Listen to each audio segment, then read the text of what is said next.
Good afternoon, everyone. Welcome to our pre-match press conference to preview our game against Manchester United. We'll start off with Pete from Sky Sports. How's your squad looking, Sean? Any additions from last week? Anybody got problems from last week? No, Arnie continues to make progress. Not there yet.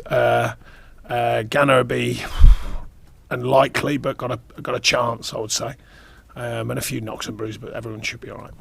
Bottom line is, I guess you need wins and you need goals, but that's easier said than done. Yeah, of course. If it was that easy, everyone would do it. But no, we're showing the right signs. I think everyone knows that. But I spoke last week about the frustration is actually taking the moment because we're getting some key errors and key moments.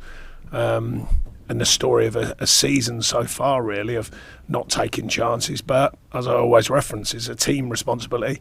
Mine, the staff's and the team, but a team responsibility. It's not about one player.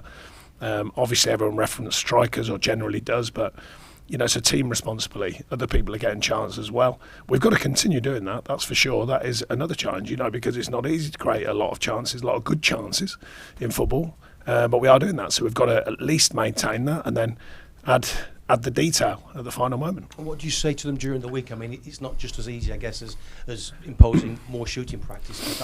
That doesn't replicate what you get in match day, does it? No, I mean, if it was that easy, I suggested everyone would do it, wouldn't they? They'd all develop strikers from 6 years old to be strikers, and they'd all develop and score 50 goals a season. So that's the truth of being a striker and how difficult it is to find top strikers around the globe. Many clubs try to do so. So, developing a striker is an interesting business and a tough business. That's the bigger picture. The smaller picture in our world is just continue with the themes, getting in the right areas. Your goals will come because you do the right things, and when you do the right things often enough, it works for you. So I think there's a strong belief inside of the camp of our goal scoring ability and just having the freedom to go and take these challenges on. Does it persuade you that maybe in months and seasons to come you need maybe a striking coach, a specialist coach?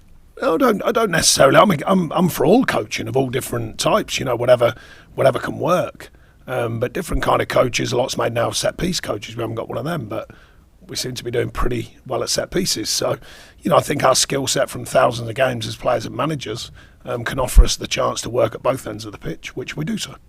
You've picked up more points away from home this season than you have at Goodison. You're going to United, where they've not been particularly consistent this season. So, how much do you look forward to a game at Old Trafford? Because years ago it used to be a fortress. Maybe not so at the moment. No, look, there's still a good outfit. They've still got some very strong players. We know that. So there's certainly no gimmies at Old Trafford, and there isn't across football. But I think the belief, it's a strange conundrum, really. When I got here, there was a load of noise about many things, but especially about their away form. We've somewhat corrected that. Still work to be done, and that's kind of then sort of softened down the home form. I don't think the home form, though, it's important that you use that word, because when people talk about form, that's not winning or losing. Form is the level of performance, and I think the level of performance has been overall has been pretty decent. Finding the moments that make them decent performances into wins, that's the trickiest part, and that's the most important part, and I'm absolutely acutely aware of that. But yourself, the perception of playing and form is a completely different thing from most people's views. If you're winning all the time, trust me, it can mask a lot of things that are not right with the performance. Equally, if you're not winning as much, then it shows that, the reasons why, but usually it's goals. Not always, usually it's goals. And in our case, it's goals, because I think the performances have been decent. And weirdly, after the game on Saturday, no game till the end of March. Help or a hindrance? Neither. It's a reality. I always try and deal in realities. We'll try and get the players away for a few days because it is a long period. We didn't know until the fixture was changed. Excuse me. So we'll try and break that up by getting them away for a few days. It'll be a working trip, which we managed to scramble together, really, because obviously we didn't know until very recently what the game schedule was going to change to. I mean, it's been a tricky one for us. We all know the amount of games we had in December with a thinning squad due to injuries, and then all of a sudden you've had these chunks without a game. But like I say, it's the reality of how the fixtures have fallen. And in terms of the rest of the season and indeed planning for next season, a lot of noise still about the takeover, and I know that's something you don't particularly want to get into, but how does that affect your planning and your budgeting? It's not about not getting into it. There is no noise at my end.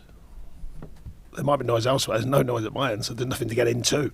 It's just an ongoing situation that I'll wait and find out more news. So, does it impact on your budgeting transfer? Well, like I said, I budget don't this summer? know until you do know. So, you know, So you have at no the budget moment. yet. You don't know what your budget is. No, the budget in here has been an interesting few years, I would suggest. So, yeah, let's see what happens going forward. We'll leave that one on the table. What about?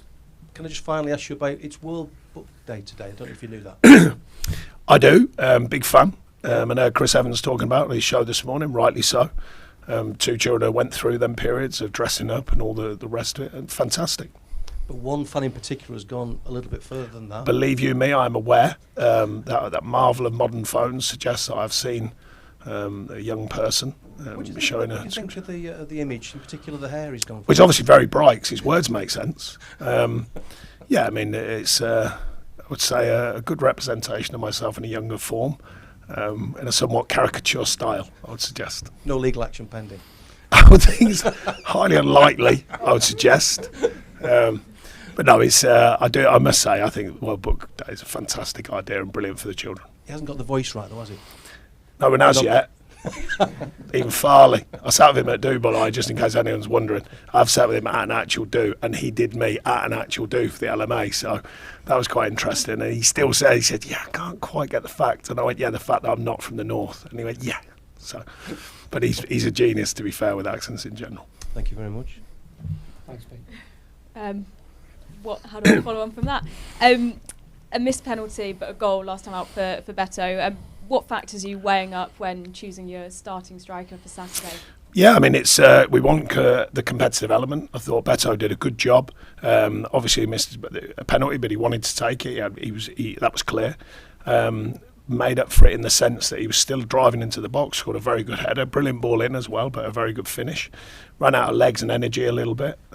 We want that competitive element. You know, that's what everyone wants, especially in the striking department, because it's hard to get one striker, let alone 2 or 3, and Youssef behind that, learning his spurs. So, you know, we want that combination of people who can affect a game, and so Beto, he's not been far away from the thinking anyway. But you know, it's finding the balance of the right people at the right time to go and win games. We didn't win, but he gave a decent performance. Sticking with strikers, in the bottom half of the table, only Dominic Solanke has more shots than Dominic Calvert-Lewin. I know you said that, you know, if there was an obvious solution, everyone would have, you know, be raising strikers from the age of 6. But what is the missing link there? Is there a solution?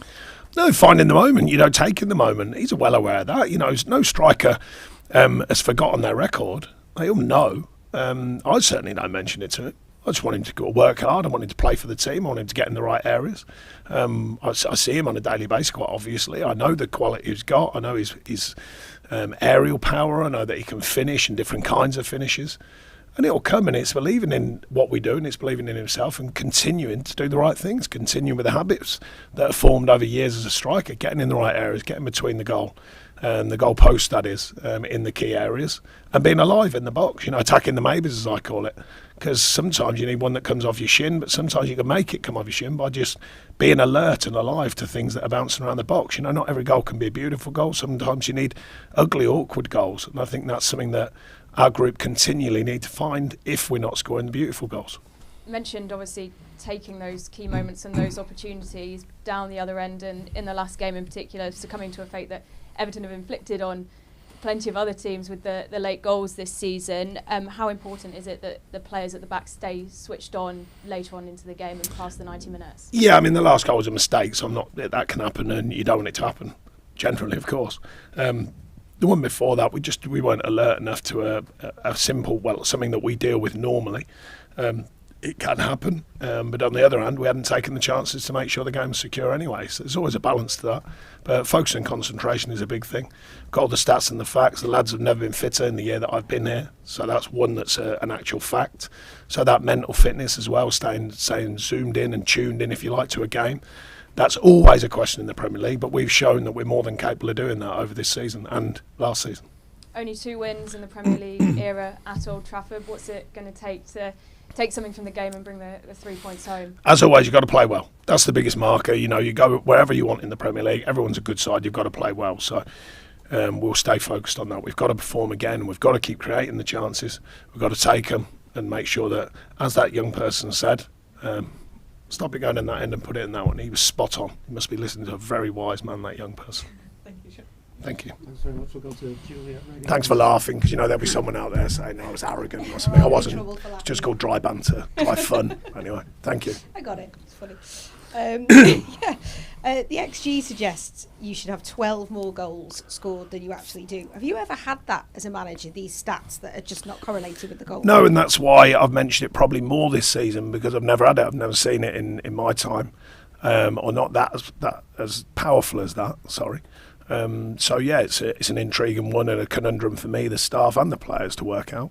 But it's still, consistency is still the key for me. Making sure you're doing the right things, making sure you're getting in the right areas, making sure that you are getting a powerful XG. And then the final moment is the moment of truth, which I'll speak about endlessly, because it is. You know, getting the team in the right areas, getting the right production, as in quality going into the box, all these things that, you know, the controllables or semi-controllable, you can't guarantee it.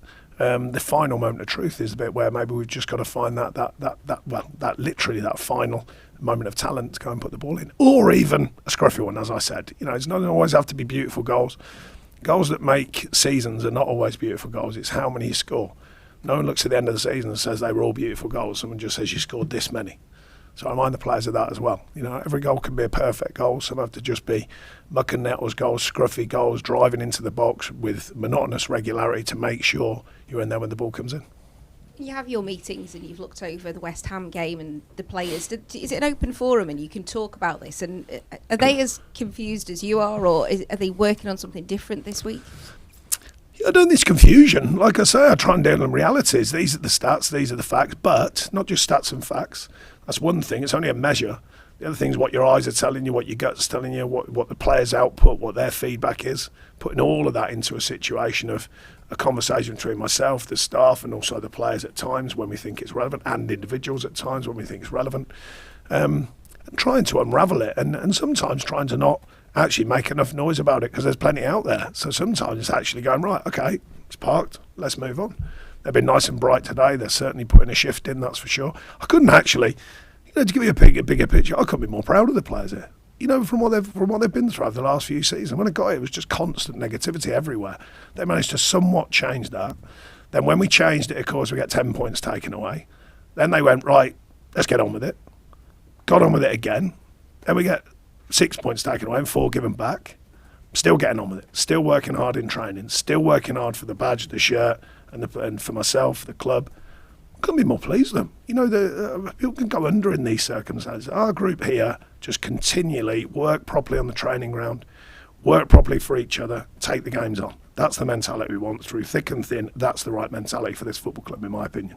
We've spoken many times before about a thin squad and the amount of injuries you've had as well. It's a position now that seems to have lots of options is the right back position. So I'm just wondering, with that, and you say you are proud of the players and they haven't gone under and how they're all leaders, is this now a time where you're looking towards Seamus Coleman to come back into the starting lineup, just given, you know, the attacking options he brings you and also his leadership skills on the pitch? Yeah, every player is looked at with a chance to play. You know, you can only play 11. I say that to the players all the time. You know, it's not about them this player, that player. It's about the 11 that we picked to win a game. Getting that right is a tricky business, quite obviously.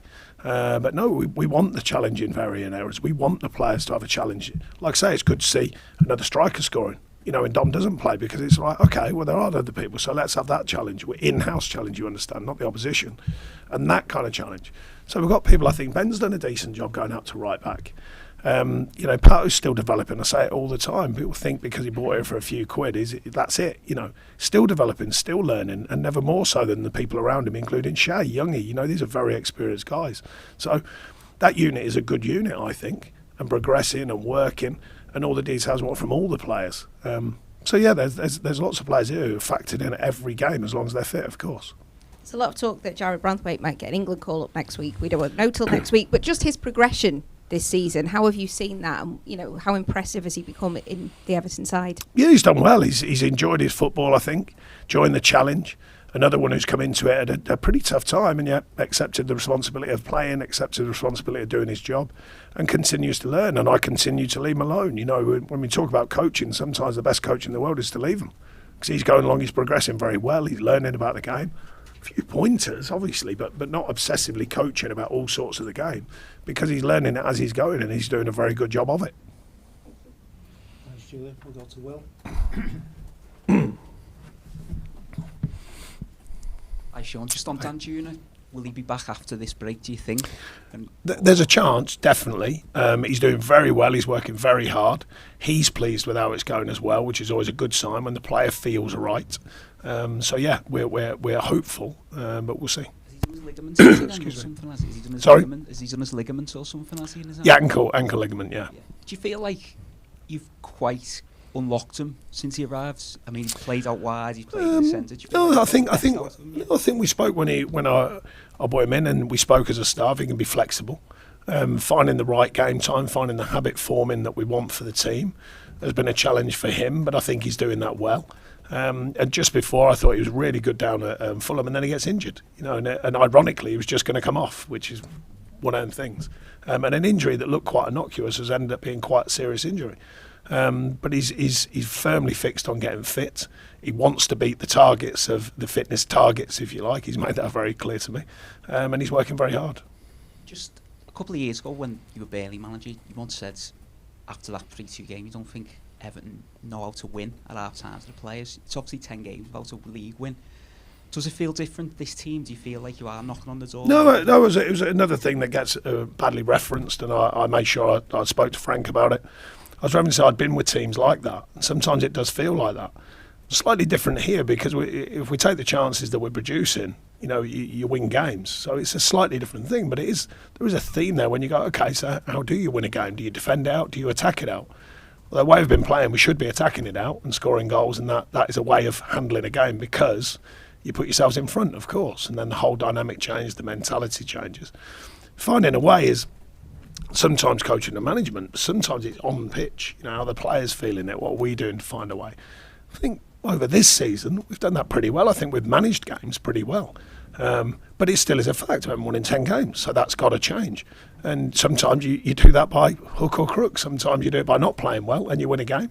So you want to do it by playing well, and you want to do it by control and finding a way to win the game. So I think there's a healthy balance to that for the players and for myself. What is the right way of winning a game? Because wins change everything. Wins change the perception of everything. People saying we haven't done this, we haven't done that. Yeah, we have. If you win, people go, oh, it's a really good performance. Last week was a great example against West Ham. We'd have won that 2-0, everyone would have said, yeah, they played really well, really strong performance, loads of chances, scored 2 goals. Because you don't win, everyone goes, oh, they weren't doing this, they weren't doing that. That's football for you. That's something that we have to accept is the non-reality of football, and we have to look at the realities. So back to your point about managing games, about winning games, yes, it can drift a bit, but more because you're anxious for that first win. You're anxious for it, but we're showing signs of a winning side and not winning. So that's what we've got to take it on. It's not a mental thing. I think it's just like, come on, lads, the detail, or the devil is in the detail. That's the bit where we've all got to change, because we are doing the right things a lot of the time. But winning is the thing that solves everything. Just a trip away during the break, where are you going to? Just got to do you. So what's that all about? Just into Europe, that's all. Few days. Hopefully refresh the team, revitalise me, look at football. Don't need refreshing or revitalising. Performances are there. I know all the stats, I know all the facts. I know what my eyes tell me. I've been in the game a long time. Just the fact you got 3 weeks without a game. It's hard coming in every day with no game at the end of it, with nothing other than just training. We'll have game formats, but it's not the same as playing in the Premier League. Trust me, you can't really recreate that. So finding a way of changing things to keep them sharp, to keep the mentality right, that we've already got. Thanks, Will. Further questions in the open section? No? Okay, thank you.